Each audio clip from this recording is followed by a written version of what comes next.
Innal hamdalillah nahmaduhu wa nasta'inuhu wa nastaghfiruh.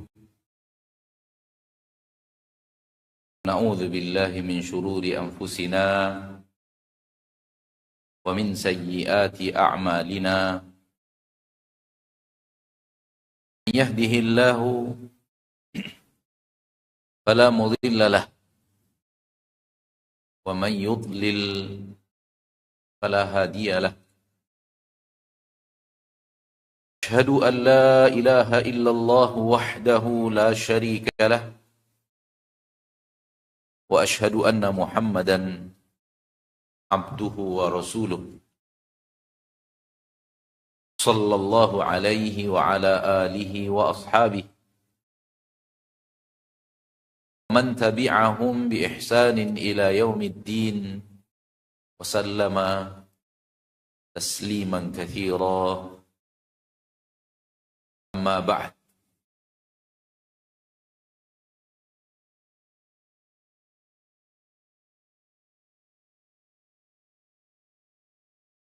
Ma'asyiral muslimin wal muslimat, saudaraku saudariku, al hadirin wal hadirat, wal musyahidin wal musyahidat, dimanapun anda berada, rahimani wa rahimakumullah.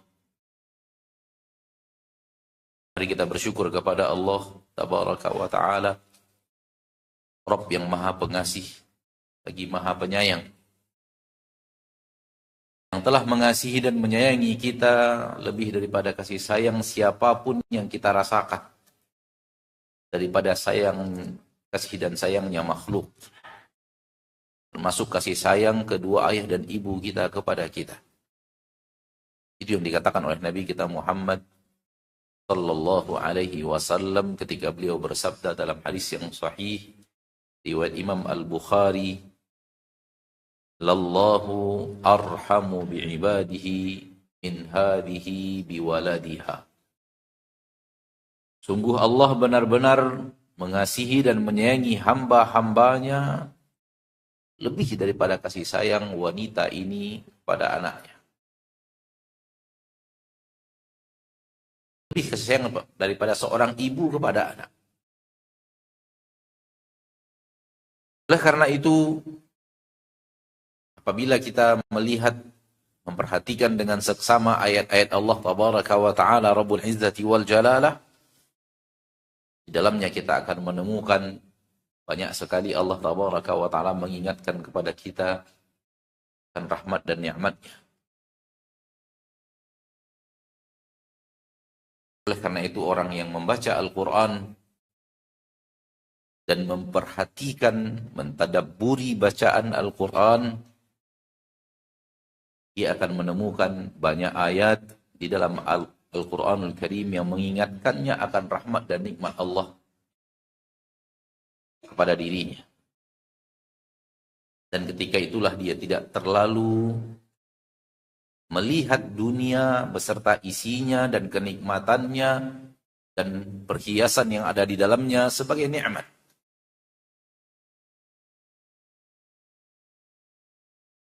Karena siapapun yang membaca Al-Quran, dia tidak menemukan di dalam Al-Quran Allah memuji-muji dunia dan harta dan kekuasaan dan perhiasan yang ada di dalamnya. Allah sering mengingatkan kita tentang dunia ini hanya permainan, benda gurau, perhiasan. Dan Allah selalu ingatkan kita tentang dunia ini kehidupan yang sebentar.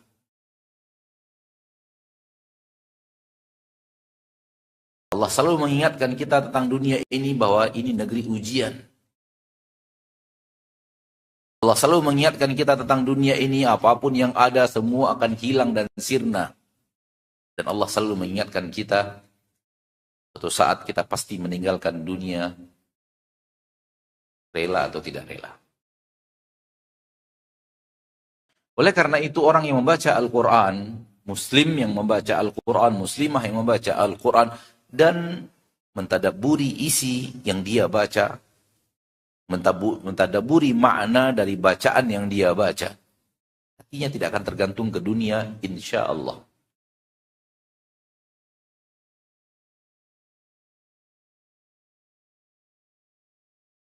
Ma'asyiral muslimin, ma'asyiral muslimat, rahimani wa rahimakumullah. Pada kesempatan yang berbahagia ini, Anda dimintakan oleh panitia untuk bicara tentang hal yang berhubungan dengan kematian.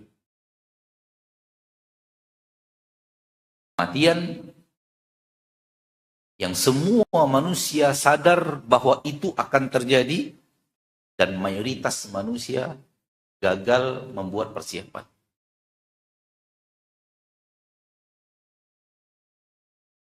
Dalam Al-Quran, surat Al-Jumu'ah ayat 8,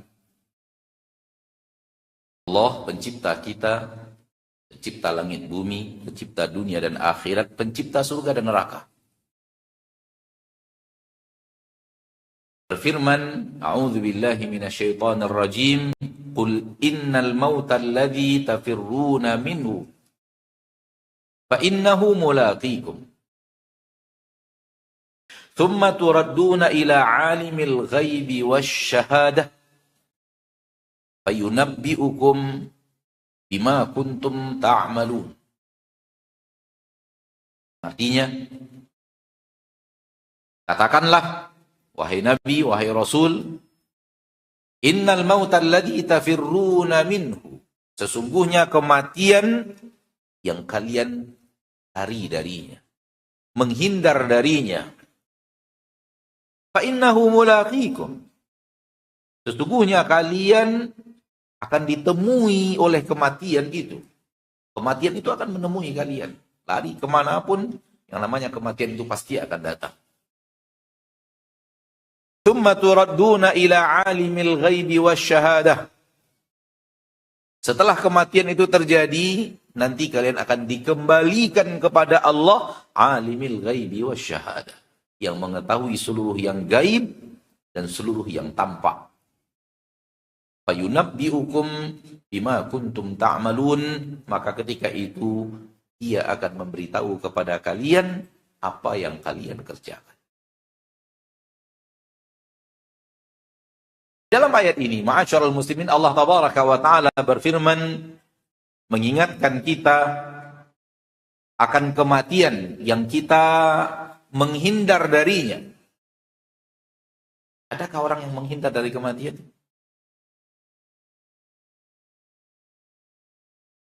Menurut penglihatan kita terhadap kehidupan manusia, yang kita saksikan dengan mata kita, adakah orang yang menghindar dari kematian? Lari daripada kematian?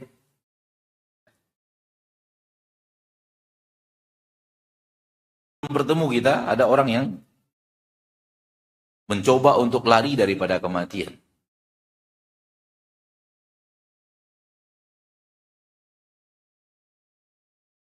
Lalu apa maksud sesuatu yang kalian lari darinya? Kita lupakan. Kita tidak bahas. Kita tidak bincangkan. Kita tidak bicarakan. Kita tidak ingat. Kita tidak bersiap untuk sesuatu yang pasti akan terjadi dan sesuatu yang pasti akan terjadi setelahnya. Apa yang membuat kita lupa? Dunia beserta isinya. Dunia dan sandiwara yang ada di dalamnya. Dunia dan permainannya. Dunia dan tungkus lumus kita mencari harta di dalamnya. Dunia dan aneka ragam yang tidak bisa sebut satu persatu, yang membuat manusia lupa untuk membicarakan kematian, mengingat kematian. Karenanya Nabi SAW dalam hadis yang sahih mengingatkan kita akan kematian. Akthiru min dzikri hadimil ladzat. Perbanyak wahai manusia ingat kematian.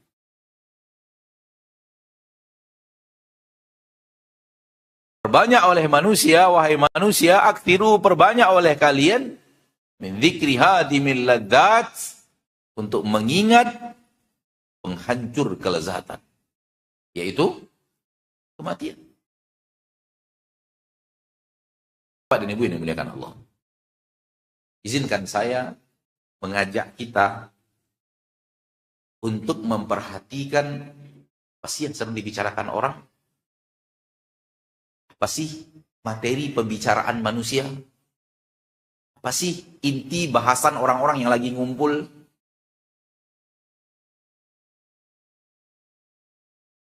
Suatu saat apabila kita duduk di sebuah tempat, katakanlah di restoran, lalu di kiri dan kanan kita, di sini ada sekelompok manusia lagi berbicara, di sini pasti ada sekelompok manusia lagi berbicara sambil makan. Apalagi kalau mungkin kita lagi duduk di warung kopi dan ada orang ngumpul bercengkrama. Pernahkah suatu saat kita curi-curi dengar mereka sedang ngomong apa sih? Bapak Ibu pernah lakukan tidak? Qulli billahi alaikum, katakan kepadaku dan Allah sebagai saksi, berapa persen dari seluruh yang kita dengar dan pernah kita dengarkan itu mereka bicara akhirat?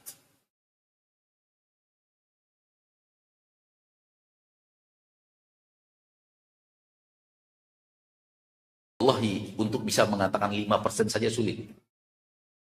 Ya atau tidak? Ya atau tidak? Atau saya saja merasakannya, kalau Bapak merasakan beda gitu. Di komunitas Bapak, duduk itu 90% bicara akhirat gitu. Hah? 5% bicara dunia Ustaz, sisanya Masya Allah bicara akhirat, bicara Al-Quran, bicara hadis, bisa tentang... Apa saya sendiri yang merasakan pembicaraan akhirat itu hampir tidak terdengar.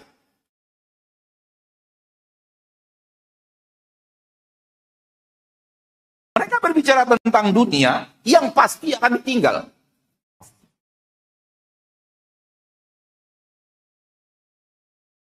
Dan mereka lupa membicarakan akhirat yang pasti akan dituju.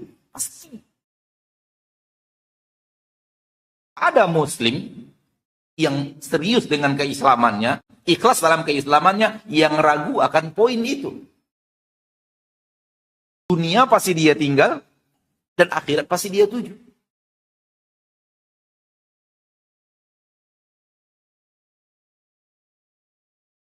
Secara logika saja, sebelum kita bicara iman dan ketaatan, iman dan kepatuhan kepada Allah dan Rasulnya, mana yang harusnya menjadi sesuatu yang logis untuk lebih diperhatikan? Sesuatu yang pasti akan kita tinggal, atau sesuatu yang pasti akan kita tuju?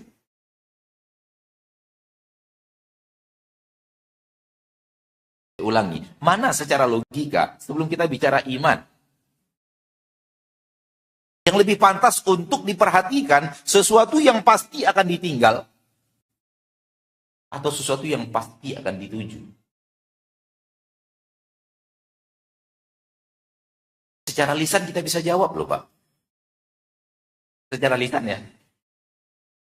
Secara logika Ustadz, demikian juga dalam Al-Quran dan Hadis, hendaknya pembicaraan kita lebih banyak kepada sesuatu yang pasti akan dituju. Namun bagaimana mewujudkan pembicaraan lisan tersebut dalam bentuk pengamalan?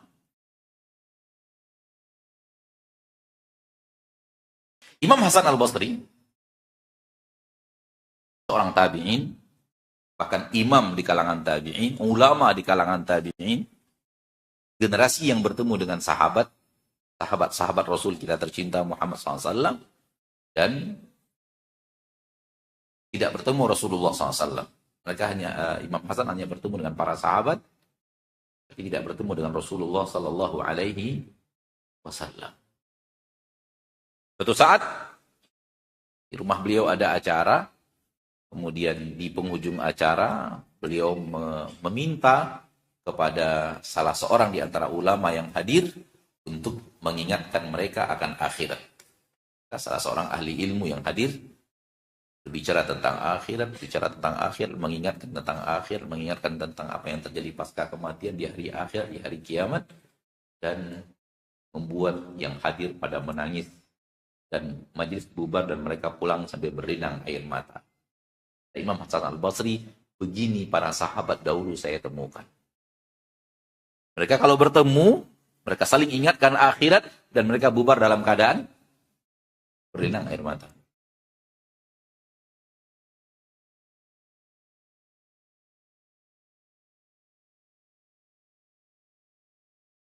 Realita kehidupan yang kita saksikan langsung dengan kepala kita, dengan mata kepala kita, bahwa manusia sudah lalai dari membicarakan akhirat.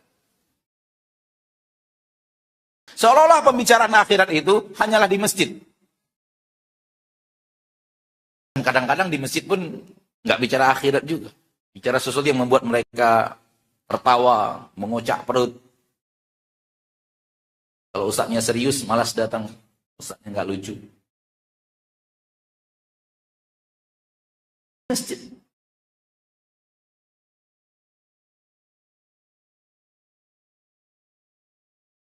Qul innal mauta alladzi tafirruna minhu. Kalian lari darinya, bukan lari dari menghindar dari kematian, ingin bebas dan tidak terjamah kematian, itu mustahil. Dan tak ada seorang manusia pun yang melakukan itu di permukaan bumi, tapi manusia tidak mau membicarakannya. Manusia enggan untuk berdiskusi tentangnya, manusia enggan untuk saling mengingatkan, enggan untuk saling berwasiat akan kematian dan membahas hal-hal yang akan berhubungan dengan kematian. Kalaulah bukan masjid dan pengajian, jarang kita bicara bertemu orang yang akan mengingatkan kita akan akhir.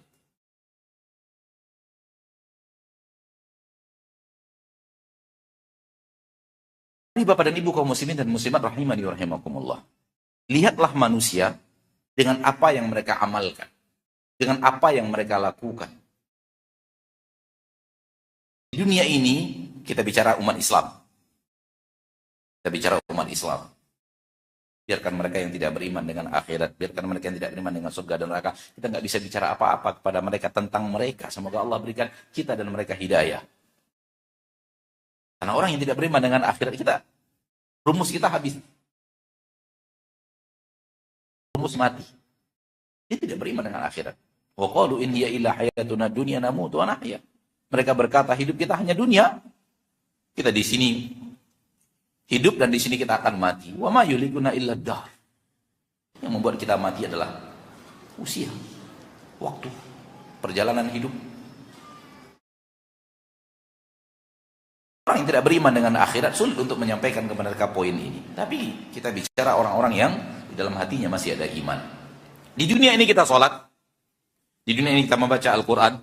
Di dunia ini kita, alhamdulillah seperti ini duduk di majelis taklim. Di dunia ini kita bersedekah, berinfak. Namun di dunia ini kita juga bekerja untuk mencari nafkah. Kita sibuk untuk mencari rezeki, kita sibuk untuk meningkatkan karir, kita juga sibuk untuk membesarkan usaha, membesarkan perusahaan, buka cabang di sana sini dengan aneka ragam hal-hal yang berhubungan dengan dunia dan apa yang ada di dalamnya. Mari kita lihat sejenak dengan iman. Mana yang akan kita bawa, mana yang akan kita tinggalkan.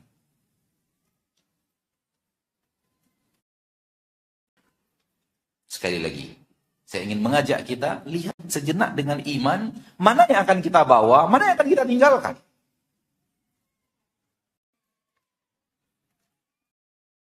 Setelah kita tahu mana yang akan kita bawa, mana yang akan kita tinggalkan, pertanyaan berikutnya, fokus kita kemana?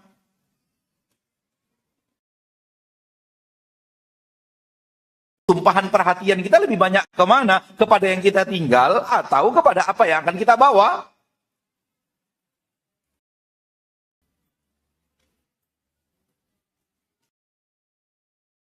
Sekarang kita majelis taklim, duduk di pengajian. Sebelumnya ada yang kita yang sholat duha kah, sholat tahiyatul masjid kah. Banyak orang mengira itu habis, udah selesai. Perkara sambil lewat, ibadah sambil lewat, kita katakan enggak. Ini kalau diterima oleh Allah akan bersamanya di surga selama-lamanya. Bukankah ibadah yang kita lakukan di permukaan bumi ini seperti yang kita lakukan sekarang ini? Kita tanda kutip diterima oleh Allah Taala dan menjadi pahala, dan kemudian pahala itu berubah menjadi nikmat yang ada di surga Allah Taala. Bukankah itu akan abadi bersama orang yang ada di surga Allah? Salat sunat kita tadi, kalau diterima oleh Allah, bukankah menjadi nikmat abadi di surga? Majelis taklim kita ini, kalau kita lakukan ikhlas dan diterima oleh Allah, semoga diterima oleh Allah Taala. Walau tidak ada kepastian, tapi harapan sangat besar. Kalau kemudian diterima oleh Allah berbentuk pahala dan pahala itu berbentuk nikmat di surga, bukankah akan kekal abadi di surga Allah nikmat-nikmat itu? Ya atau tidak, wahai orang yang beriman dengan akhirat dan orang yang beriman dengan surga Allah tabaraka wa ta'ala? Ya atau tidak? Tadi pagi kita sholat subuh, bukankah kalau diterima Allah sholat subuh itu akan bersama penduduk surga selama-lamanya tanpa batas waktu? Menjadi nikmat yang tidak pernah terputus untuk selama-lamanya. Pertanyaannya adalah, yang mana kehidupan yang sesungguhnya?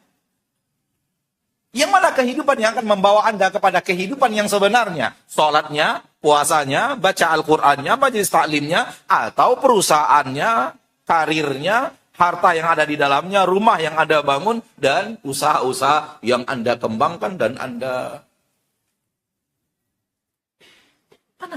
Mana kehidupan yang sebenarnya? Ini sesuatu yang pasti akan ditinggal, dan kita tidak tahu kapan. Boleh jadi pekan yang akan datang. Boleh jadi bulan yang akan datang, boleh tahun yang akan datang. Dan ini sesuatu yang pasti kita tuju.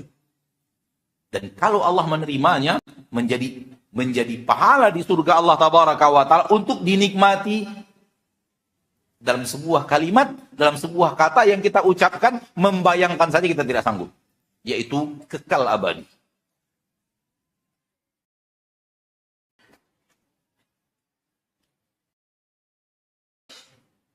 Oleh karena itu, kenapa Nabi Shallallahu Alaihi Wasallam menyuruh kita untuk selalu ingat kematian, selalu saling menasihati soal kematian, selalu mengingatkan diri kita, orang-orang yang kita cintai, kaum muslimin, ingat kematian. Aktiru perbanyak, kata Nabi Shallallahu Alaihi Wasallam, karena manusia banyak melupakannya, malas membicarakannya, tak asyik untuk dijadikan bahasan. Enak untuk dijadikan bahan diskusi, dilalaikan oleh dunia dan kenikmatannya, dunia dan perhiasannya, bahkan dunia dan permainannya.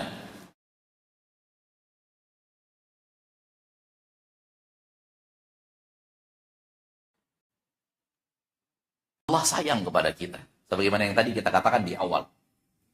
Lebih sayang kepada kita daripada ayah dan ibu kita. Allah mengingatkan kita sesuatu yang akan mendatangkan manfaat untuk kita. Manfaat yang sebenarnya adalah ingat kematian agar persiapan kepada kematian itu ada. Karena ingat kematian bukan sekedar ingin menyampaikan kepada kita satu saat saya akan mati. Bukan itu iman. Karena itu sesuatu yang diyakini oleh semua manusia tanpa terkecuali. Tak peduli muslim dan tidak muslim, tidak peduli orang kota dan orang desa, semua yakin manusia akan mati. Semua orang yakin manusia akan mati. Namun mengingat kematian maknanya adalah persiapan pasca kematian.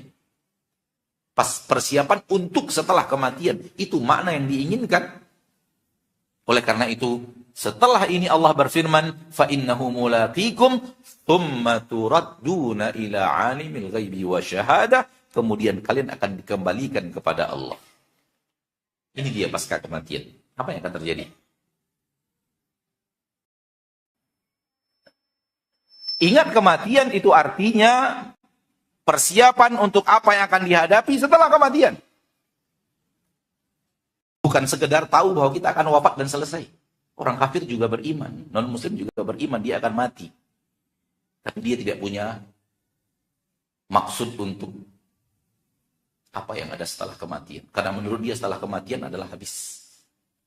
Nggak ada apa-apa. Oleh karena itu mereka mengatakan kematian adalah peristirahatan terakhir. Kematian menurut mereka adalah apa? Peristirahatan yang terakhir. Karena setelah mati istirahat total, udah nggak ada ngapa-ngapain lagi, udah selesai, udah habis. Tak ada pertanggungjawaban, tidak ada surga, tidak ada neraka, tidak ada hisab, tidak ada sesuatu yang banyak diyakini yang jauh lebih dahsyat daripada kehidupan di dunia ini disampaikan oleh Allah dan disampaikan oleh Nabi kita tercinta Muhammad SAW di dalam Al-Quran dan Sunnah. Orang kafir nggak punya itu. Dan orang Islam latah ikut kalimat orang kafir. Latah, Pak.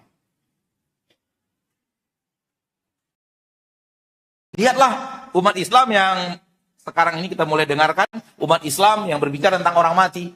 Orang yang sudah meninggal, yang meninggal dunia. Lalu mereka mengatakan, kami antarkan ke tempat peristirahatannya yang terakhir. Pernah dengar nggak? Pernah dengar nggak? Pernah apa sering? Umat Islam mengatakan terhadap seorang yang meninggal dunia setelah dimakamkan, kita mengantarkan dia ke tempat peristirahatannya yang terakhir. Ini akidahnya Abu Jahal. Ini akidahnya Fir'aun. Umat Islam mulai latah mengatakan seperti akidah mereka, walau sebenarnya hatinya tidak meyakini.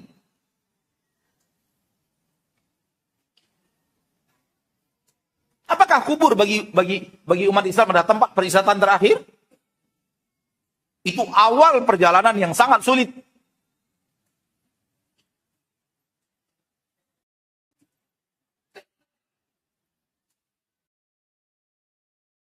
Maka wahai kaum muslimin, wahai kaum muslimat, Allah tabaraka wa taala mengingatkan kita untuk kematian, dan berulang-ulang di dalam Al-Qur'an Allah bicara kematian dalam beberapa ayat. Namun tidak perlu kita sampaikan karena kita semua yakin akan hal tersebut. Dalam surah An-Nisa, "Ainama takunu yudrikkumul maut walau kuntum fi burujin musyayyada." Dalam surah An-Nahl, "Likulli ummatin ajal fa idza jaa ajaluhum la yastakhiruna sa'atan wa la yastaqdimun." Wa anfiqu mimma razaqnakum min qabli ay ya'tiya ahadakumul maut, dan semacamnya, dan kullu nafsin dha'iqatul maut. Allah bicara kematian. Semua itu untuk mengingatkan kita setelah kematian ada apa? Setelah kematian ada apa?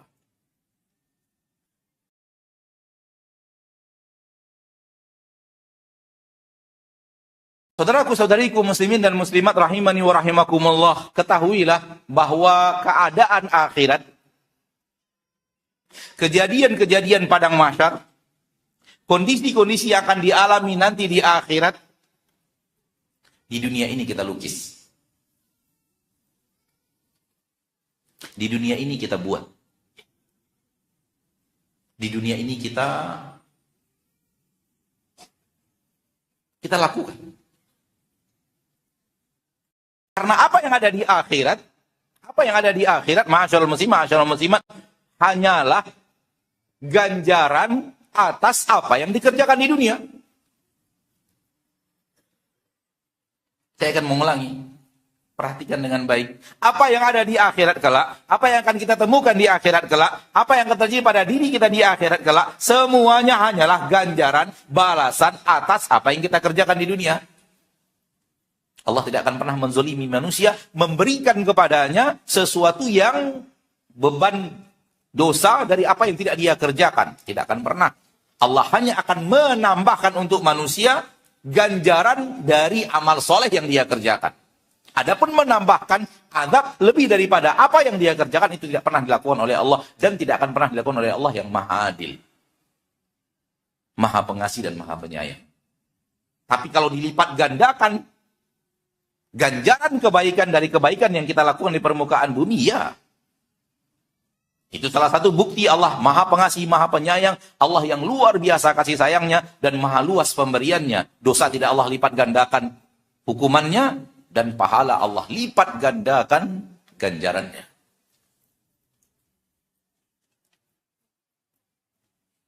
Yang ditemukan oleh manusia di dalam surga Allah tabaraka wa ta'ala adalah apa yang pernah dia lakukan dengan ganjaran yang berlipat ganda lebih daripada jumlah yang dia lakukan.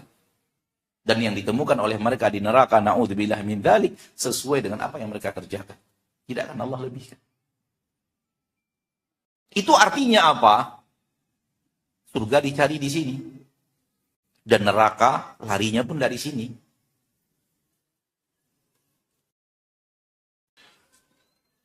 Maka berhati-hatilah ma'asyiral muslimin, ma'asyiral muslimat dalam kehidupan kita. Karena apa yang kita kerjakan, apa yang kita lakukan sekarang ini, histori hidup kita di akhirat loh.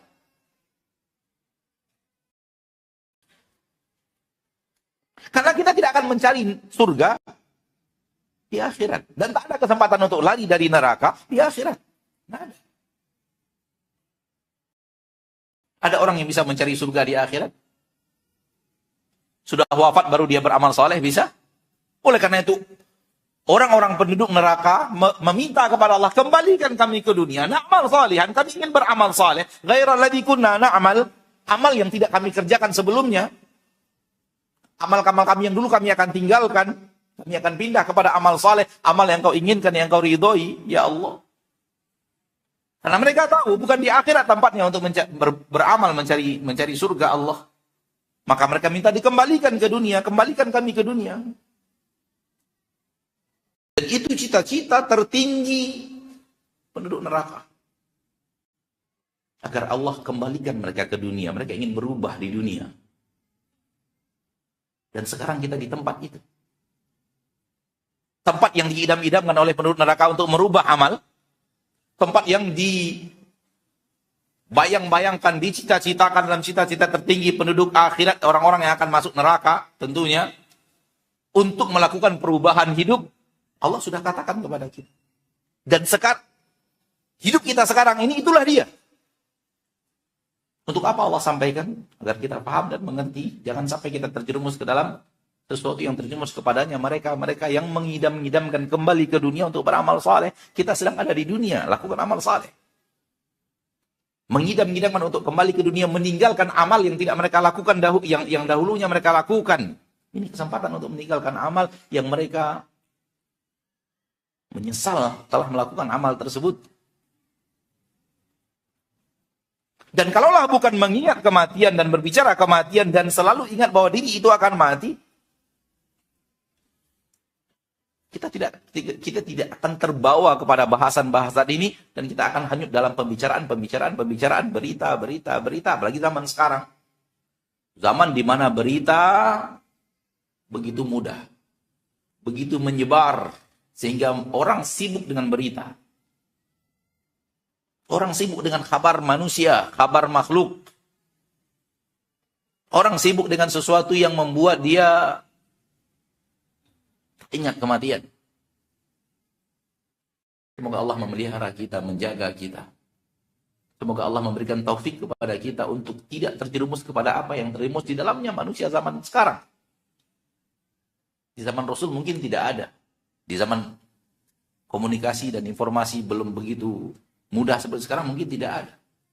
Zaman dahulu orang tidak bicara fitnah yang terjadi pada zaman sekarang. Fitnah viral, ingin memviralkan diri, siapa yang viral, apa pembicaraan yang viral pada hari ini, apa yang terjadi pada hari ini dan semacamnya.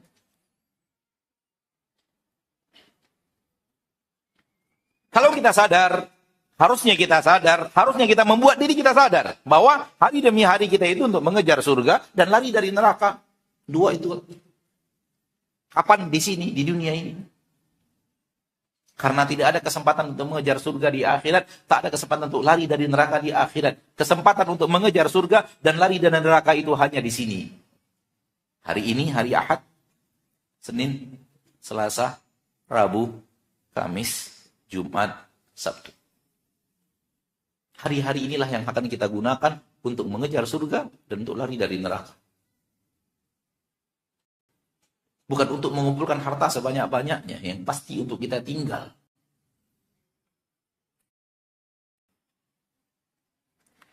Apabila kita kembali kepada keterangan Allah, keterangan Rasul kita tercinta sallallahu alaihi wasallam, dunia ini sebanyak apapun dia kerdil. Ya atau tidak? Dunia ini sebanyak apapun dia kerdil. Sedikit. Kul mata'ud dunya qalil. Katakan kepada mereka, mata'ud dunya qalil. Perhiasan dunia itu hanyalah sedikit. Mari kita sering melihat dunia ini sedikit. Mari kita tanamkan di dalam hati kita dunia beserta isinya. Harta yang kerdil. Karena ini yang paling sering membuat manusia lari di dunia ini daripada kematian. Karena dia menganggap dunia dan kenikmatannya sesuatu yang besar. Sesuatu yang hebat, sesuatu yang mulia, sesuatu yang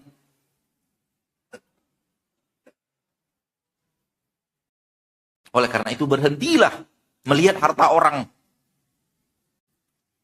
Berhentilah tentang berita-berita manusia paling kaya di Asia siapa, manusia yang paling kaya di Indonesia siapa, berapa kekayaannya, bintang ini berapa mobilnya, apa saja jenis mobilnya. Berhenti membicarakan itu, saudaraku, saudariku kaum muslimin dan muslimat. Nah, semua itu yang sedang dibicarakan manusia itu, Allah mengatakan, mata'ud dunya qalil, kehidupan yang sedikit. Saking kerilnya dunia ini. Rasulullah SAW bersabda dalam hadis yang sahih dari Imam Bukhari. Rasulullah SAW bersabda, la mawdi'u tawti ahadikum fil jannati khairum minad dunya wa ma fiha. Di akhirat nanti ada tempat untuk meletakkan cambuk di surga Allah. Ada tempat untuk meletakkan cambuk di surga Allah. Tempat untuk meletakkan cambuk di surga Allah itu saja lebih baik daripada dunia dan seisinya. Itu belum ranjangnya, loh. Itu belum istananya. Hanya tempat untuk meletakkan cambuk. Itu lebih mulia daripada dunia dan seisinya. Telah berkata Rasul kita tercinta, as-sadiqul masduq. Manusia tidak pernah berbicara dengan hawa nafsu, in huwa illa wahyun yuha. Semua itu wahyu yang diwahyukan Allah kepada Nabi kita tercinta sallallahu alaihi wasallam. Apa yang kita kejar-kejar? Sementara yang ada di surga Allah tabaraka wa taala tempat meletakkan cambuk saja mengalahkan harta Firaun dan Qarun.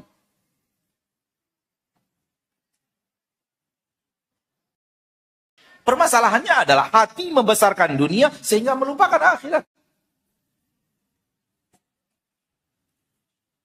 Manusia sering menganggap harta itu banyak. Berapa kekayaannya? Sekian. Wow. Mulai itu wow-nya keluar. Amazing. Mulai itu membayang seandainya saya punya itu juga. Seandainya saya memiliki itu juga. Kalau dunia sudah besar di hati, yang akan kerdil adalah akhirat. Ma ja'alallahu lirajulin min qalbaini fi jawfi. Allah tidak pernah menjadikan untuk seorang manusia ada dua di hatinya. Nggak bisa. Manusia hanya pilih satu. Kalau hatinya membesarkan dunia, fahamlah kita yang akan kerdil akhirat. Pernah lihat balon? Balon satunya besar, satunya kecil. Pernah lihat? Kalau yang kecil, yang besar ini dikecilkan, yang kecil akan membesar. Pernah lihat? Itulah dunia dan akhirat di hati seorang muslim. Kalau hatinya ke dunia besar, kita akan tahu bahwa akhirat di hatinya kecil. Kalau hatinya membesarkan akhirat, kita akan tahu bahwa dia akan mengkerdilkan dunia. Tak bisa. Dua-duanya sama-sama besar itu tak bisa. Realita kehidupan menunjukkan itu, walau lidah manusia tidak berkata hal yang sama. Lidah manusia mengatakan hidup di dunia, akhirat harus dibagi sama-sama. Harus 50. Sebagaimana kita mengejar dunia, mengejar akhirat, begitu juga kita mengejar dunia. Itu hanya perkataan lisan yang realita kehidupan tidak menunjukkan dan hati kita pun tidak bisa mengarah kepada hal yang sama. Bisa.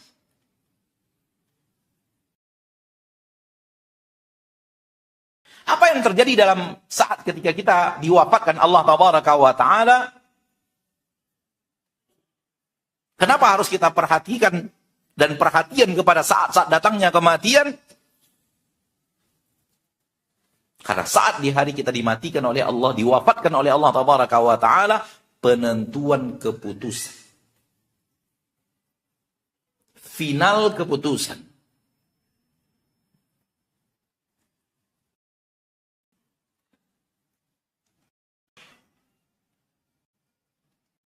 Hidup ini, dari awal kita balik, sampai hari ini, sampai saat-saat mau datangnya kematian, itu semuanya ujian.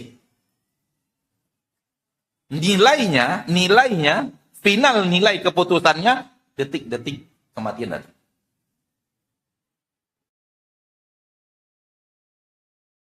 Maka yang dalam masa ujiannya dalam kehidupannya di permukaan bumi ini mampu menjawab dengan benar, Allah tidak akan pernah menzolimi dia untuk memberikan nilai terbaik untuknya ketika dia wafat. Dan orang yang dalam kehidupannya di dunia ini selalu salah dalam menjawab, selalu salah dalam melakukan jawaban-jawaban, itu juga yang akan membawa dia kepada penilaian, final penilaiannya bahwa hal yang buruk akan terjadi pada dirinya. Dan itu akan terjadi di detik-detik kematian kita. Dan itu yang membuat orang-orang yang menginginkan surga dan takut neraka khawatir. Dan itu yang membuat mereka menangis. Akankah usaha dia untuk menjawab jawaban-jawaban ujian dalam kehidupan dunia ini dengan benar, akankah berakhir dengan penilaian yang dia inginkan? Karena dia tahu, kadang jawabannya benar, kadang salah. Dan dia tidak bisa menghitung lebih banyak yang benar dan yang salah atau bagaimana. Hanya Allah yang bisa menghitung. Hanya Allah yang sari'ul hisab, yang maha cepat hisabnya untuk menentukan hasil daripada ujiannya di permukaan bumi. Final keputusannya di detik-detik kematian. Apakah yang datang kepadanya malaikat-malaikat berwajah putih, duduk sejauh mata memandang? Indikasi jawaban ujian yang selama hidup di permukaan bumi ini benar, dan banyak benarnya. Tidak semua benar, nggak mungkin, mustahil. Kita sebagai manusia tidak akan pernah lekang daripada kekeliruan dan kekhilafan dan dosa. Ataukah yang akan datang adalah malaikat berwajah hitam dan duduk sejauh mata memandang?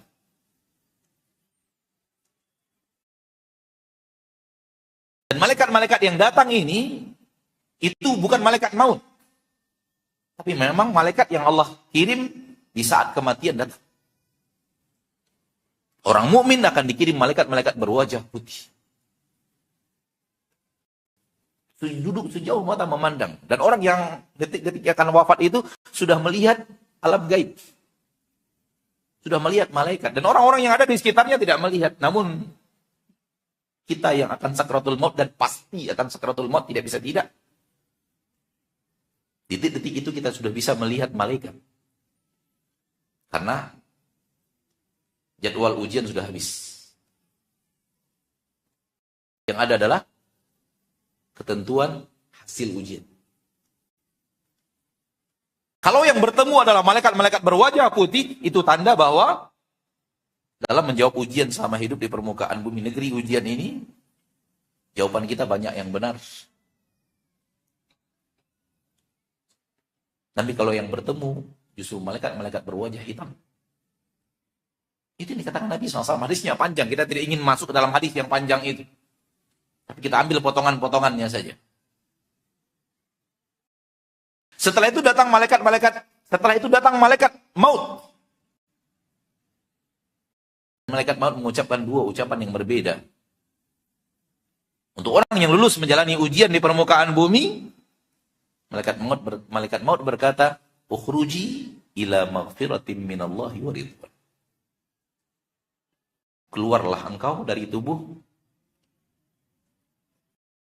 kepada ampunan dari Rabbmu dan ridho. Keluarlah menuju ampunan Allah, keluarlah menuju ridho Allah. Wallahi, ini yang kita harapkan. Ini yang kita inginkan.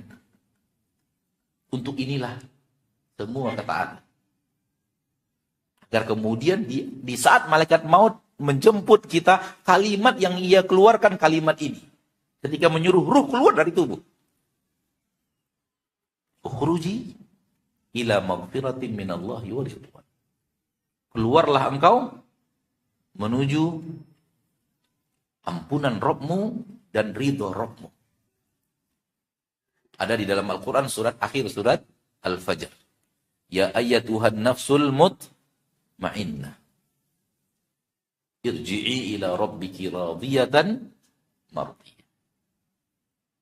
Malaikat maut berkata kepada ruh orang mukmin, orang yang hari-harinya mengejar surga, hari-harinya lari dari neraka di permukaan bumi,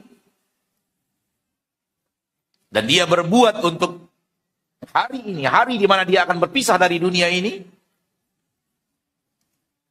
dan dia melakukan persiapan untuk apa yang akan dia temukan esok pasca kematian.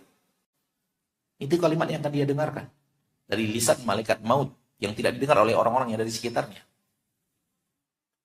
Ya ayyatuhan nafsul mutmainnah, wahai jiwa yang tenang dan tentram, wahai jiwa yang damai, wahai jiwa yang mutmainnah, ukhruji, keluarlah engkau dari tubuh. Kemana? Ila maghfiratin minallahi wa ridwan. Menuju ampunan dari Allah dan menuju ridho Allah. Kabar gembira yang luar biasa. Lalu nyawa itu pun keluar dari tubuh. Mudahnya kata Nabi, mudahnya itu bagaikan air keluar dari mulut ceret. Kita punya ceret, keluarkan. Ada air di dalamnya, tuangkan. Mengalirlah ruh itu dari badan keluarnya, itu bagaikan mengalirnya air yang dituangkan. Gampang atau tidak? Sakitnya luar biasa. Gampang ya? Air keluar gampang tidak?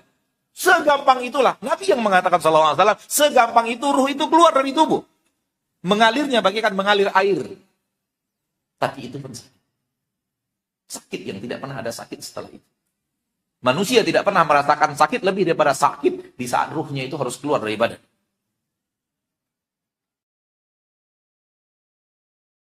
Kita semua pernah merasakan sakit, terutama yang di atas 40 tahun ini.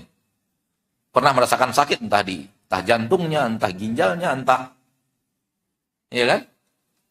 Entah lambung sakit yang membuat kita mungkin bergetar badan kita saking tidak menahan sakitnya. Itu belum apa-apanya dengan sakratul maut. Buktinya antum masih hidup. Akan tiba saatnya di saat sakit yang benar-benar tidak bisa ditahankan. Karena kematian itu innalil mauti lasakarat. Sesungguhnya kematian itu kata Nabi memiliki rasa sakit yang luar biasa. Itu pun padahal ruh berpisah dari badan seperti air yang keluar dari mulut celeng. Silu kama yasilul ma'u min fayyis siqa. Min fis siqa. Keluarnya air itu kata Nabi SAW, keluarnya ruh bagikan keluar air dari wadah keret air, lalu kita tuangkan air dan air itu keluar mengalir dia keluar dari badan. Bayangkan kalau gambarannya adalah yang kedua. Malaikat maut berkata kepada ruh, ya ayyatuhar ruhul khabithah, wahai ruh yang keji, ruh yang jelek.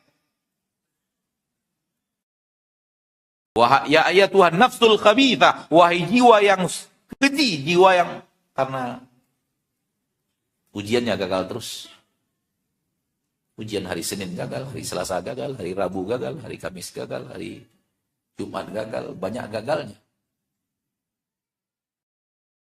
Nilai hasilnya, malaikat maut mengatakan, ukhruji ila sakhatim minallahi wa ghadab. Keluarlah engkau menuju murka Allah dan amarah Allah. Keluarlah menuju murka dan marahnya Allah. Itu ruh gak mau keluar, kata Nabi SAW. Itu ruh lari-lari di badan, gak mau keluar. Dan cara mengeluarkannya malaikat maut yang narik paksa. Itu sakitnya bagaimana? Kalau yang mengalir bagaikan air, sakit luar biasa. Bagaimana yang dicabut paksa?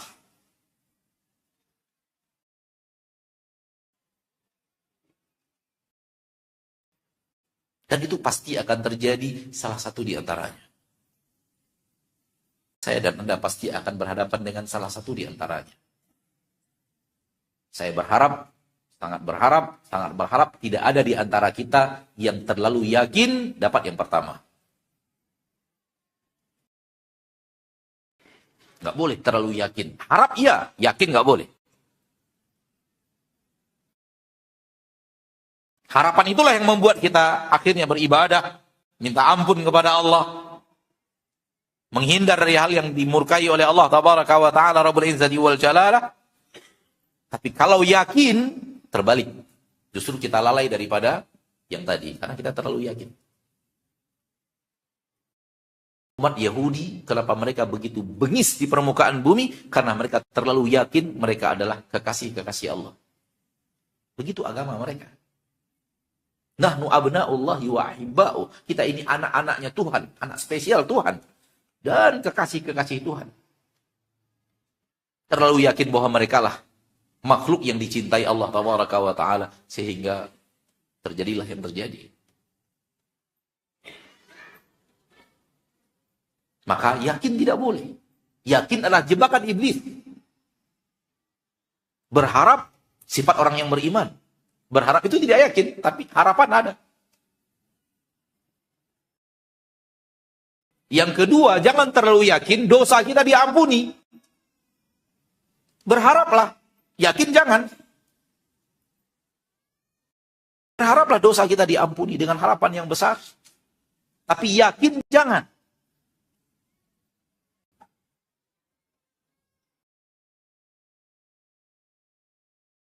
Yakin ini yang membuat kita akhirnya lalai dan berbuat dosa lagi. Dan berbuat dosa lagi. Kenapa? Yang kemarin sudah minta ampun. Yang kemarin sudah istighfar. Yang kemarin sudah dihapus dengan sholat malam. Yang kemarin sudah dihapus dengan membaca Al-Quran. Yang kemarin sudah dihapus dengan sholat Jumat. Yang kemarin sudah dihapus dengan Ramadan. Yang kemarin sudah dihapus dengan umrah. Nggak boleh yakin. Kita nggak tahu.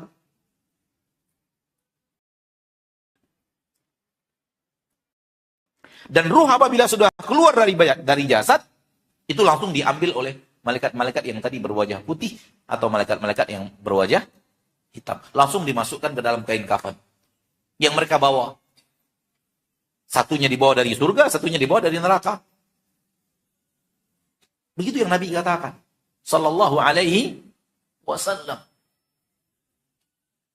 Dan ruh yang orang mukmin wangi, dan ruhnya orang kafir luar biasa busuk. Orang fasik, orang yang banyak berbuat dosa, intinya tidak lulus dalam ujian dalam kehidupan di permukaan bumi.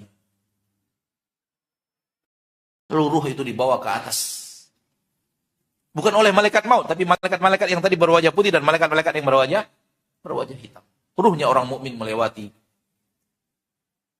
langit pertama, langit kedua, langit ketiga, langit sampai ke langit yang ketujuh. Ruh orang yang dibawa oleh malaikat-malaikat berwajah hitam hanya sampai langit pertama. Dimintakan untuk dibukakan langit pertama, tidak ada izin dari Allah untuk dibukakan pintu. Lalu Nabi membacakan Al-Quran, Innal ladina kafaru bi ayatina wastakbaru anha la tufattahu lahum abwabus sama. Orang yang kafir dengan ayat-ayat kami dan sombong,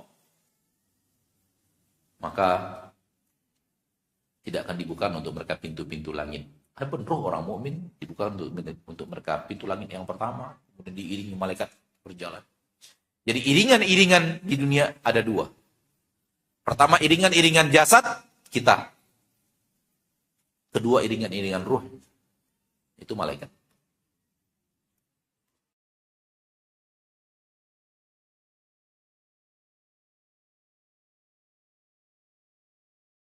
Ini dia, ma'asyarul muslimin, ma'asyarul muslimat, sesuatu yang pasti akan terjadi. Hadisnya panjang, silakan kembali kepada hadis-hadis yang berhubungan dalam saat-saat apa yang terjadi ketika ruh meninggal.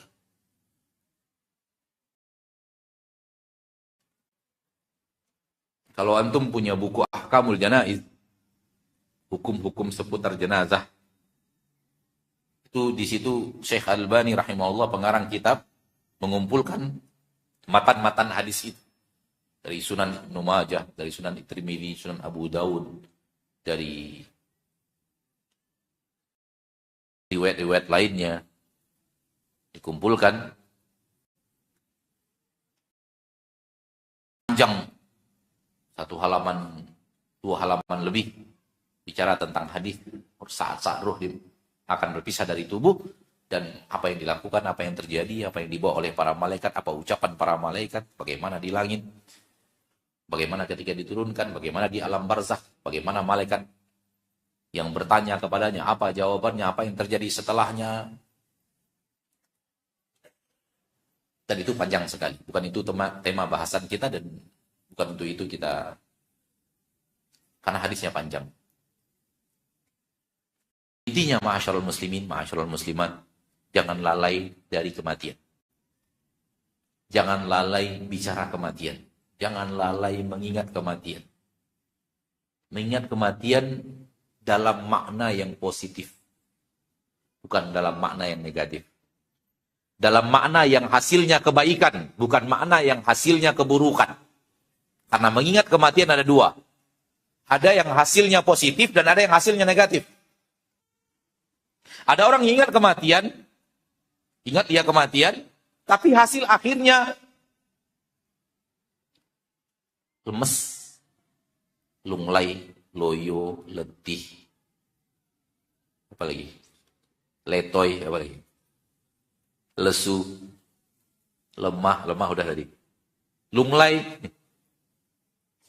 Ada orang ingat kematian, hasil akhirnya lemas hidup itu, tidak semangat ibadah, tidak semangat. Kata para ulama, bukan untuk itu ingat kematian. Ingat kematian itu membuat manusia semangat ibadah. Ingat kematian itu membuat orang tak tergiur dengan harta orang lain. Ingat kematian itu membuat orang berusaha untuk lari dari neraka. Ingat kematian itu membuat orang rajin berinfak, rajin sholat. Ingat kematian itu membuat orang musibah yang datang dari musibah-musibah dunia itu dianggap kerdil. Ini musibah dunia, nggak ada apa-apanya. Musibah yang paling berat adalah akhirat, di neraka Allah Tabaraka wa Ta'ala, sehingga membuat dia ridho dengan takdir yang datangkan oleh Allah, musibah yang datang oleh Allah dari hal yang tidak dia inginkan. Ini efek positif mengingat kematian. Ini yang diinginkan Allah. Persiapan dan kita yang ridho dengan keputusan Allah, dan kita yang tidak tertarik, hati kita tidak tertarik untuk dunia dan perhiasannya, tapi tertarik kepada surga dan apa yang ada di dalamnya. Ini nilai-nilai positif dari ingat kematian, dan ini yang diinginkan, bukan yang tadi. Karena kita juga menemukan sebagian kaum muslim ingat kematian langsung lemah dia, letih. Pokoknya mau mati aja dia. Padahal ingat kematian mau mati aja. Kayaknya udah nggak ada lagi manfaat hidup di permukaan bumi ini, Ustaz. Bahkan sedikit demi sedikit mereka mulai takut bertemu orang, takut diskusi dengan orang. Dan kita sudah menemukan itu sampai hampir mirip orang gila. Kita tidak bicara pembicaraan orang, kita membicarakan apa yang pernah anak alami sendiri. Awalnya anak ini takut dari bicara kematian, mulai takut, lemah, nggak semangat, akhirnya mengurung diri di kamar, dan akhirnya hampir mirip dengan orang gila. Bukan itu maksud mengingat kematian. Mengingat kematian membuat manusia semangat. Membuat manusia, dalam hadis Sahih Muslim, Nabi mengatakan, apabila salah seorang di antara kalian di tangannya ada sesuatu, bijian yang akan dia tanam, dan dia tahu besok akhirat, kalau hendaklah dia tetap tanam kebaikan untuk akhirat. Nah, sekali lagi kita ingatkan diri sendiri, kita ingatkan saudara-saudari kaum muslimin dan muslimat, jangan lari daripada kematian. Kematian itu adalah final keputusan siapa kita. Disitulah kita tahu apakah kita akan berangkat kepada ridho Allah, berangkat kepada ampunan Allah, berangkat kepada surga Allah, atau kita akan berangkat ke na'udzubillahi min dzalik, sebaliknya. Dan tadi sudah kita katakan, apakah kita akan melihat malaikat-malaikat berwajah putih sebelum datangnya malaikat maut, ataukah kita akan melihat na'udzubillah sebaliknya, apa yang sudah kita katakan tadi dan sampaikan tadi. Maka di dalam hadis riwayat Imam Ibnu Majah, Rasulullah SAW mengantarkan jenazah ke pemakaman, dan beliau duduk di dekat lubang kuburan, dan beliau menangis, dan air matanya jatuh sampai membasahi tanah. Rasulullah SAW bersabda, "Ai ikhwani, limithli hada fa'id." Wahai saudara-saudara, untuk hari yang seperti inilah hendaknya kalian melakukan persiapan. Untuk hari yang seperti inilah hendaknya kalian melakukan apa? Persiapan. Jangan terlalu terlena oleh dunia, karena seperti yang kita katakan tadi, pasti akan kita tinggal. Umur kita di dunia ini dibanding umur kita di akhirat nggak ada apa-apanya. Nggak ada apa-apanya. Wallahi nggak ada. Satu harinya di akhirat itu takaran di dunia 1000 tahun. Kita banyak tahu itu. Satu hari akhirat 1000 tahun di dunia. Berarti kalau usia kita 50 tahun atau usia kita 60 tahun, itu berapa cuman? Dari satu harinya akhirat. Itulah dunia. Itulah dunia dan kenikmatannya, itulah dunia dan kepedihannya kalau pedih. Itulah dunia dan yang terjadi di dalamnya, sandiwara yang terjadi di dalamnya hanya 1/sekian dari satu harinya akhirat. Terakhir, Ana akan bawakan kepada antum sebelum kita buka tanya jawab. Bagi yang ingin bertanya silahkan menulis di kertas. Sekiranya ada yang ingin bertanya, kalau ada ilmunya Ana akan jawab. Kalau tidak ada ilmunya Ana akan katakan Allahu a'lam. Sebuah ayat dari sebuah surat yang saya yakin semua kita atau mayoritas kita hafal. Allah tabaraka wa ta'ala berfirman di dalam Al-Quran, Alhaakumut takatsur hatta zurtumul maqabir. Alhaakumut takatsur hatta zurtumul maqabir. Apabila kita lihat Quran terjemahan, artinya adalah bermegah-megahan telah melalaikan kalian sampai kalian masuk ke dalam kubur. Izinkan ana untuk mengatakan terjemahannya sudah benar namun ada kekurangan. Wallahu a'lam, terjemahan yang paling pas adalah berpacu-pacu banyak telah melalaikan kalian sampai kalian ziarah ke kubur. Terjemahan pertama tadi apa? Bermegah-megahan telah melalaikan kalian. Terjemahan yang kedua, berpacu-pacu banyak. Allah memakai kalimat at-takatsur, bukan at-tafakhur. At-takatsur secara arti kalimat katsir. Katsir artinya banyak. Takatsur, pacu-pacu banyak. Pacu-pacu banyak meliputi pacu-pacu banyak dalam kemewahan dan juga meliputi yang tidak mewah. Yang penting pacu-pacu banyak. Bisa jadi orang pacu banyak kebun, padahal dia rumahnya tidak mewah, ya atau tidak? Pacu-pacu banyak kendaraan, walaupun tidak mewah, pacu-pacu banyak. Sampai ada orang yang pacu-pacu banyak, kantong muntah pesawat. Saya pernah baca, ada orang yang berpacu-pacu banyak apa? Mengoleksi kantong muntah pesawat. Pesawat ada kantong muntah nggak, Pak? Nah, itu ada manusia mengoleksinya dan dia berpacu-pacu banyak, ada komunitas tersendiri. Itu masuk ke dalam ayat ini. Berpacu-pacu banyak telah melalaikan kalian dan tak ada sedikit pun kemewahan di dalamnya. Apa kemewahannya? Kantong muntah pesawat. Alhaakumut takatsur, dunia dan berpacu-pacu banyak di dunia ini telah melalaikan kalian. Itu meliputi pacu banyak mobil, pacu mewah mobil, meliputi semuanya. Tapi tidak hanya kemewahan, apapun. Apapun, pacu banyak yang apapun.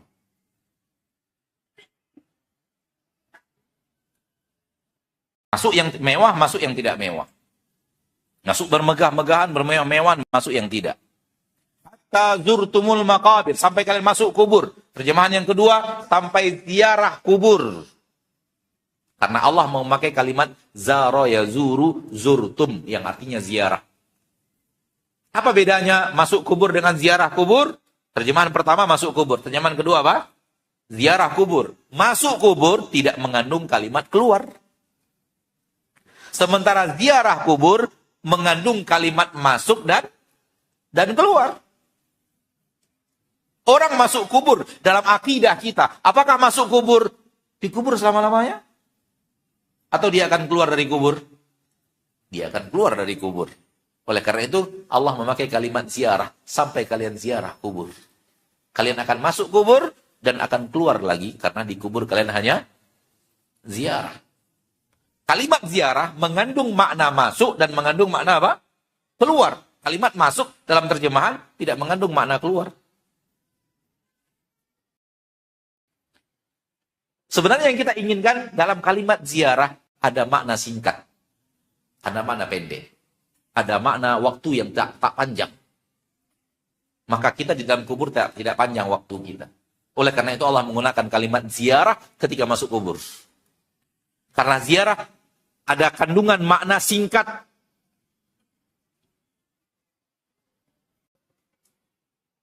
Pernah nggak antum ziarah kubur? Saya pergi ziarah kubur orang tua saya, Ustaz. Di sana saya 1 bulan dekat kubur orang tua saya. Pernah nggak? Nggak pernah kan? Pasti ziarah itu kandungan makna waktunya apa? Pendek. Syuh ma'asyarul muslimin. Rasul sampai kepadanya ayat ini, para sahabat Rasul SAW dan para sahabat ridwanullahi alaihim ajmain sampai kepada mereka ayat ini dan mereka telah membacanya dan semua mereka sampai kita sama. Akidah kita di dalam waktu kubur itu waktunya nggak panjang. Padahal Rasul dan para sahabat sudah 1000 tahun lebih di dalam kubur.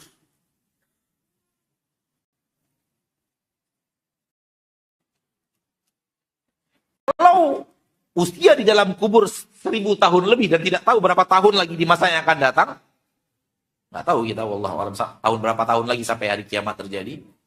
Dari hari kiamat sampai hari berbangkit, berapa tahun lagi kita pun tidak tahu. Tidak ada nas yang ana ketahui, wallahu a'lam, dalam bab ini yang sahih. Intinya masih panjang lagi. Masih ada waktu lagi. Itu pun dianggap ziarah. Waktu yang pendek. Padahal hitungannya dalam kubur itu sudah 1000 tahun pasti lebih Nabi dan para sahabat. Bayangkan singkatnya usia kita di dunia. Di alam kubur yang 1000 tahun lebih, Allah mengatakan ziarah. Dan bayangkan panjangnya kehidupan akhirat. Akankah waktu yang sangat singkat di dunia ini melalaikan kita untuk kemudian tidak mendapatkan kebaikan di akhirat? Allah berfirman, kalla idza balagatit taraqi. Sekali-kali tidak, idza balagatit taraqi, apabila ruh sudah sampai ke turquwah. Apa itu turquwah? Turquwah adalah ada daging yang lembek antara tulang di leher kita. Coba di sini Bapak tekan, di sini ada daging lembek di antara tulang. Ada semacam kolam kecil. Terasa nggak? Itu dia turquwah. Di tengah-tengah sini. Kita akan ketemu tulang, naik sedikit, ketemu seperti kolam kecil. Ketemu nggak? Terasa nggak? Nah, itu turquwah. Kalau antum tekan lama itu antum akan mati. Itu turquwah. Jamaknya taraqi. Apabila nyawa sudah sampai turquwah, sudah sampai di sini, itu yang disebut tenggorokan tadi. Kalau tenggorokan kita ya di sini semua kan, tapi sebenarnya ayat tidak sampai di sini maksudnya. Ini dia turquwah, bukan leher secara keseluruhan. Kalla idza balagatit taraqi wa qila man raq, dan ketika itu dikatakan siapa yang akan meruqyah, siapa yang akan mengobati, siapa yang akan bisa memberikan obat untuk saudara kita ini yang sedang sakit padahal dia sedang wafat. Sedang sakratul maut. Dan itu pasti akan terjadi untuk semua kita. Waktunya kita tidak tahu. Dan di sanalah final keputusan kita akan ke surga atau ke neraka. Dan apa yang terjadi setelahnya hanyalah buah dari pohon yang kita tanam ketika hari-hari kita di permukaan bumi. Pohon yang kita tanam di hari ini, besok, besoknya lagi sampai wafat. Hari sebelumnya, sampai awal taklif. Maka mari berhati-hati menanam pohon di permukaan bumi. Pertanyaan malaikat di alam kubur 3. Dan 3-tiganya sudah kita diberitahu oleh Nabi SAW apa yang ditanyakan oleh malaikat. Namun jawaban yang 3 ini, itulah yang harus kita jawab sepanjang usia taklif kita. Bagaimana kita menjawab siapa Rabbmu? Dengan amal. Bagaimana kita menjawab apa agamamu? Dengan amal. Dan bagaimana kita menjawab siapa nabimu? Dengan amal. Karena pertanyaan nanti di alam barzakh, tak seorang pun yang mampu menjawab kalau bukan Allah yang memberikan pertolongan untuk dia bisa menjawab. Kalau bukan Allah yang memberikan tathbit untuk menjawab, dia tidak akan bisa menjawab. Termasuk orang yang beriman. Allah berfirman, "Yutsabbitullahu alladziina aamanu bil qauli tsabit fil hayati dunya wa fil akhirah." Allah yang menguatkan, mengokohkan perkataan orang yang beriman di dunia dan di akhirat. Di dunia ini dengan amalnya, di akhirat ketika malaikat di alam kubur bertanya, "Man rabbuk? Wa ma dinuk? Wa man nabiyyuk?" Dalam riwayat lain, "Wa manir rajulul ladzi bu'itsa fiikum?" Siapa lelaki yang diutus kepada kalian? Pertanyaannya 3, tapi jawabannya sepanjang usia kita ini. Itulah jawabannya. Ayo jawab dengan amal kita. Siapa sebenarnya Rabb yang kita ibadati? Siapa sebenarnya Nabi yang harus kita ikuti? Dan apa sebenarnya agama kita dalam menjawab halal dan haram dari apa yang kita lakukan? Itulah ujian. Hari demi hari yang kita lakukan itu menjawab 3 pertanyaan itu. Amal ini kamu ikut siapa? Dan Rabb mana yang kau inginkan? Dan final keputusannya di saat kalla idza balagatit taraqi, ketika saat nyawa di tenggorokan. Apakah keluarnya menuju ridho Allah ataukah keluarnya menuju murka Allah tabaraka wa taala? Semoga kita yang ada di majlis ini akhir hayat kita menuju ridho Allah dan menuju ampunan dari Allah. Semoga Allah memberikan kepada kita husnul khatimah. Amin ya rabbal alamin. Nah, Bapak dan Ibu, itu yang bisa materi yang bisa Anda sampaikan pada kesempatan yang berbahagia ini. Dan waktu yang tersisa kita gunakan untuk menjawab pertanyaan. Dan kita prioritaskan pertanyaan yang sesuai dengan tema terlebih dahulu. Wallahu a'lam.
Pertanyaan yang sesuai dengan tema pertama, Ustadz, apakah bentuk daripada nikmat kubur itu Ustadz?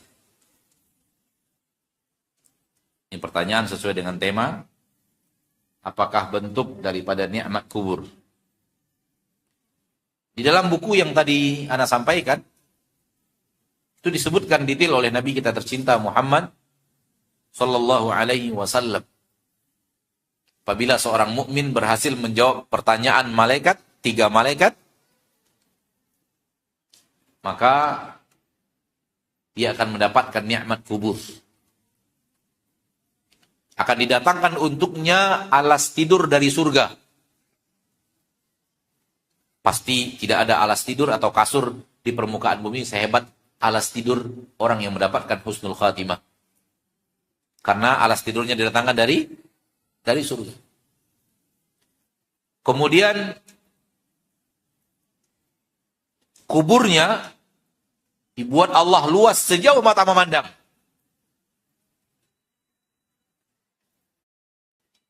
Kemudian dari kubur itu dibukakan pintu. Namun pintunya terhubung ke surga. Sehingga hawa surga masuk ke dalam kubur. Aroma wangi surga masuk ke dalam kubur.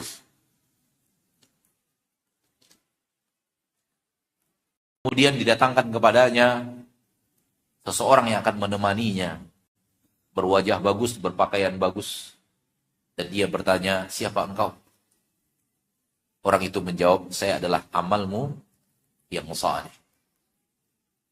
Demi Allah, kata amal yang sudah berwujud seseorang, demi Allah saya tidak kenal dirimu, kecuali orang yang cepat kalau diajak taat, dan sulit lambat kalau diajak maksiat. Itu sifat orang yang beriman.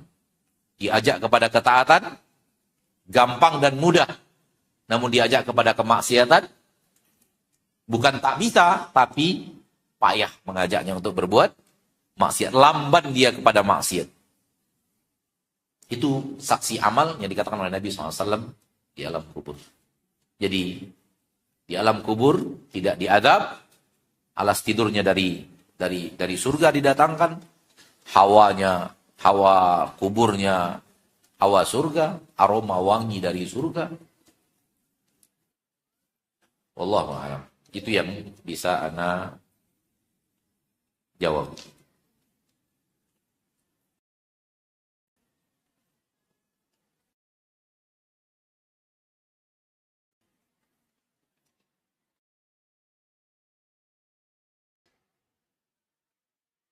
Apakah kenapa Rasulullah SAW mengalami rasa sakit saat sakratul maut? Karena Nabi Muhammad SAW adalah manusia seperti kita.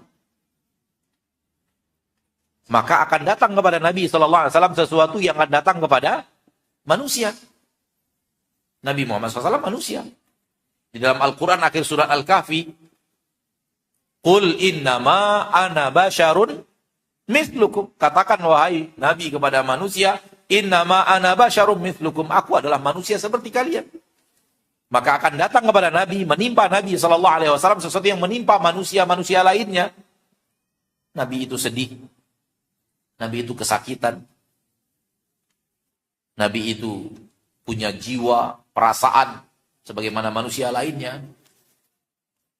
Oleh karena itu, Nabi juga merasakan sakit saat-saat kematian karena memang Nabi manusia seperti kita. Namun Nabi sudah tahu bahwa itu adalah ajalnya. Ketika Fatimah radhiyallahu anha berkata, "Ya kurba abata," wahai penderitaan yang dirasakan oleh ayahanda. Kata Nabi SAW, "La kurba ala abiki ba'dal yaum." Tak ada lagi penderitaan, rasa sakit yang dirasakan oleh ayahmu, wahai Fatimah, setelah ini. Setelah ini nggak ada lagi rasa sakit. Kenapa? Karena yang ada setelahnya adalah kebaikan. Wallahu a'lam. Ya, jadi karena Nabi adalah manusia seperti manusia lainnya,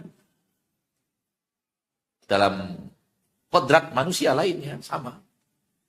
Yuha ilayya, beda saya dengan kalian, saya dapat wahyu, kalian tidak. Namun dalam sakit, dalam kehidupan, Rasul seperti yang lainnya.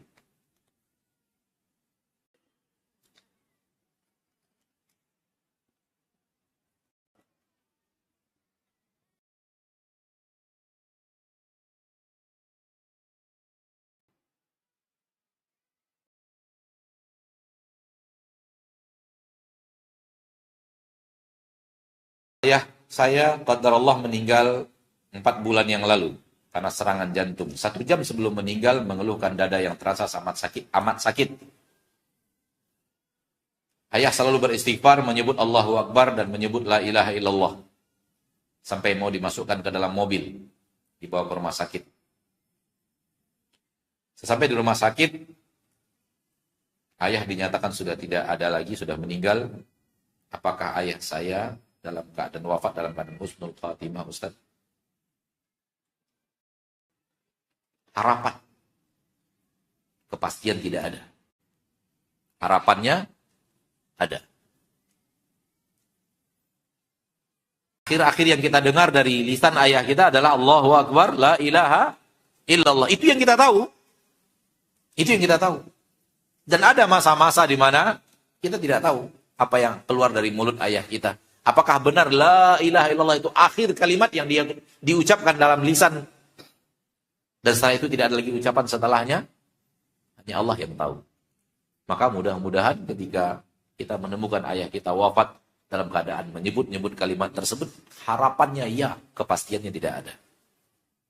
Karena ya atau tidaknya itu gaib. Dan ilmu gaib ada di sisi Allah subhanahu wa ta'ala.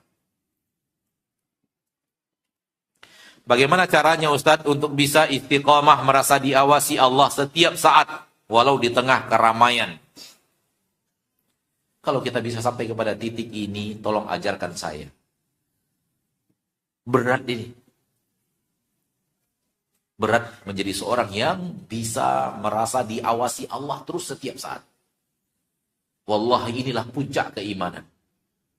Wallahi inilah puncak ketakwaan kepada Allah. Dan tidaklah bertakwa orang yang bertakwa kecuali dengan sifat ini. Dan tidaklah selamat orang yang selamat dari neraka kecuali dengan sifat ini. Sifat ini adalah puncaknya agama. Nabi mengatakan agama pertama itu Islam. Amal zahirnya benar dulu.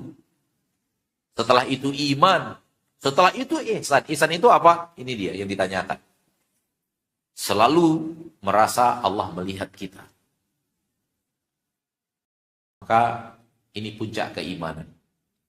Dan untuk mencapai puncak ini tak mungkin mudah. Maka kita selalu berusaha. Ingat mengingatkan, selalu berzikir. Oleh karena zikir-zikir yang diajarkan oleh Allah dalam syariat, yang oleh Nabi kita dalam syariat, untuk mengingatkan kita kepada Allah. Nabi SAW disebut oleh para sahabat, kana yadhkurullah fi kulli ahwani. Nabi itu selalu ingat kepada Allah dalam setiap situasi dan kondisi. Itulah beliau yang punya sifat yang seperti itu. Adapun kita punya juga kelalaian. Apa yang harusnya kita lakukan? Yang harus kita lakukan, kita berusaha untuk bisa lebih banyak ingat daripada lalainya.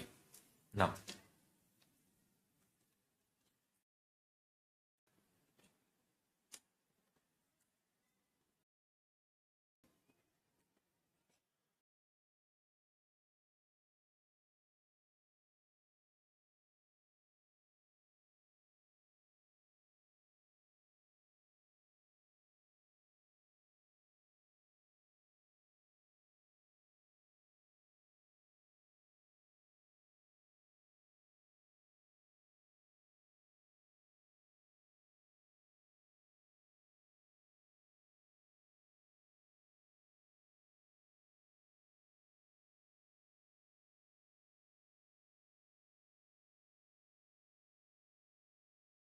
pertanyaannya Ustadz, mohon dijelaskan bahwa orang yang wafat didatangi oleh malaikat dengan wajah putih dan hitam.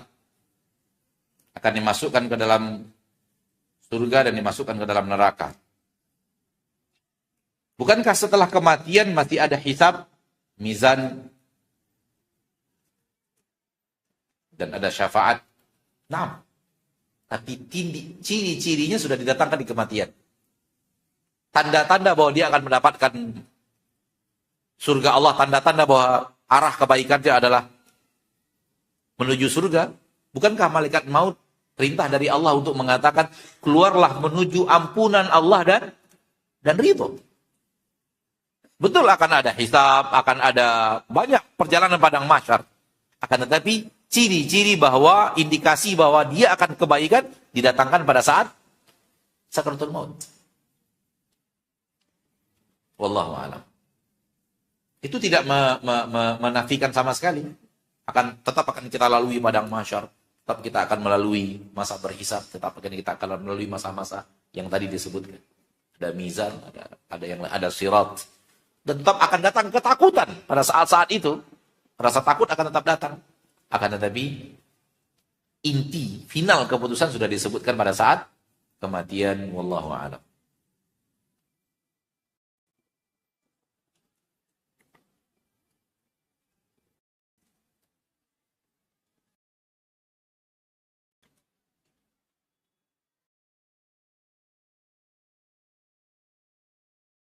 Ustaz, apakah surga dan neraka sudah ada penghuninya? Pertama, akidah Ahlussunnah mengatakan surga dan neraka sekarang sudah ada. Sekarang sudah ada. Karena ketika bicara surga dan neraka, Allah berfirman di dalam Al-Quran, u'iddat, telah disiapkan. Surga dan neraka bahagian daripada makhluk-makhluk ciptaan Allah yang diciptakan dari awalnya tidak ada dan setelah itu tak pernah lagi dihancurkan. Jadi adanya hari kiamat itu tidak menghancurkan surga dan neraka. Itu untuk dunia beserta isinya. bumi dan langit, dan tidak berlaku untuk surga dan neraka. Jadi surga dan neraka diciptakan dari awalnya ada, dan sekarang sudah ada. Rasul pernah masuk ke dalamnya, Nabi Adam pernah ada di sana. Apakah sekarang ini surga dan neraka ada penghuninya? Ada. Nabi mengatakan SAW, ruh orang mukmin adalah burung-burung yang ada berterbangan di surga Allah. Allah berfirman di dalam Al-Quran surat Az-Zukhruf kalau tidak salah, bahwa Fir'aun dan pasukannya dan orang-orang yang patuh dan taat kepadanya akan dipanggang di neraka pagi dan sore. Jadi pagi dibawa ke neraka, dipulangkan lagi, sore dibawa lagi ke neraka, dipulangkan lagi. Dan dalam hadis-hadis ini dan ayat tadi, akidah ulama ahlu sunnah mereka menerangkan bahwa sekarang ini surga dan neraka juga ada makhluk Allah yang sampai ke dalamnya, dan ada juga yang diadab di dalam neraka Allah Subhanahu wa ta'ala. Akan tetapi permasalahan ini permasalahan akidah kita. Dan ingat, yang paling penting itu adalah amal kita.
Apakah benar orang mukmin yang telah meninggal dunia, mereka bisa saling mengunjungi?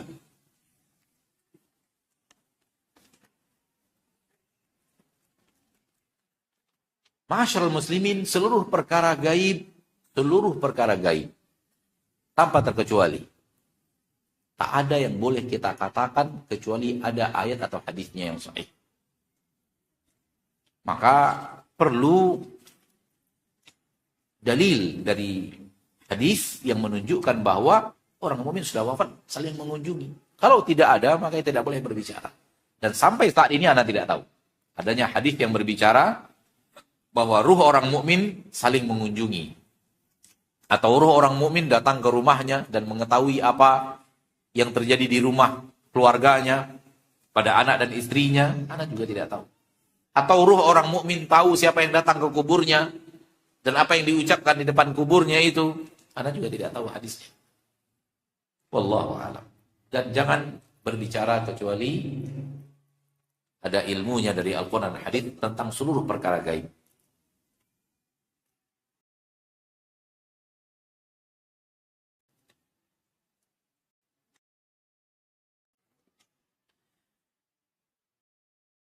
Bagaimana menyikapi diri kita terhadap kesalahan-kesalahan masa lalu yang pernah kita lakukan dan kita sudah bertaubat? Alhamdulillah. Alhamdulillah. Ada kesalahan-kesalahan yang kita bertaubat. Dan semua kita adalah orang yang bersalah itu. Tak ada di antara kita yang tidak bersalah. Siapa di antara kita yang tidak bersalah? Ketika turun firman Allah di dalam Al-Quran, surat Al-An'am, Allah tabaraka wa ta'ala berfirman, alladzina amanu wa lam yalbisu imanahum bidzulmin. Orang-orang yang beriman yang tidak mencampuri iman mereka dengan kezaliman. Ulaika lahumul amnu wa hum muhtadun. Mereka lah orang-orang yang mendapatkan keamanan dari Allah dan mereka lah orang-orang yang di atas hidayah. Kata para sahabat, terlalu berat ayat ini. Syarat untuk mendapatkan hidayah adalah beriman dan tidak berbuat maksiat. Alladzina amanu wa lam yalbisu imanahum bidzulmin. Oh, berat sekali. Sehingga sebagian sahabat datang kepada Nabi SAW dan berkata, "Ya Rasulullah, wahai Rasulullah, ayyuna lam yadhlim nafsa?" Siapa di antara kita yang tidak pernah menzolimi dirinya? Siapa yang mengatakan itu kepada Rasul tercinta? Generasi terbaik umat Islam, para sahabat.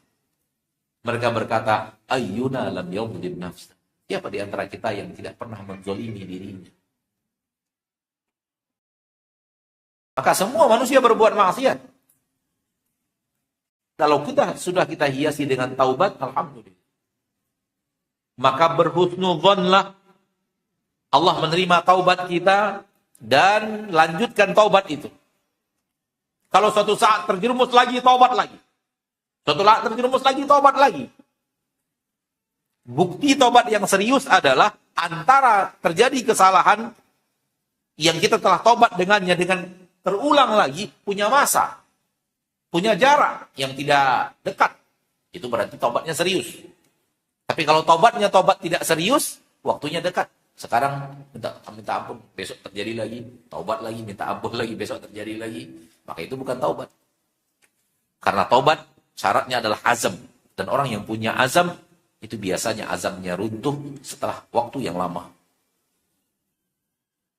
Adapun permintaan maaf kita kepada Allah karena telah berdosa, besok lakukan lagi, minta maaf lagi, besok lakukan lagi, minta ampun lagi kepada Allah, itu bukan taubat. Itu permintaan ampun yang bukan taubat yang diinginkan Allah. Dan taubat yang diinginkan Allah itu punya rentang waktu antara taubatnya dan terjerumus lagi. Tahu kemudian azamnya, tekadnya itu kemudian melemah lagi dan terjerumus lagi, taubat lagi. Dengan taubat yang serius. Dan taubat yang kedua tidak membatalkan taubat yang pertama. Tetap terjadi dan berlaku hukum taubat yang pertama, wallahu a'lam.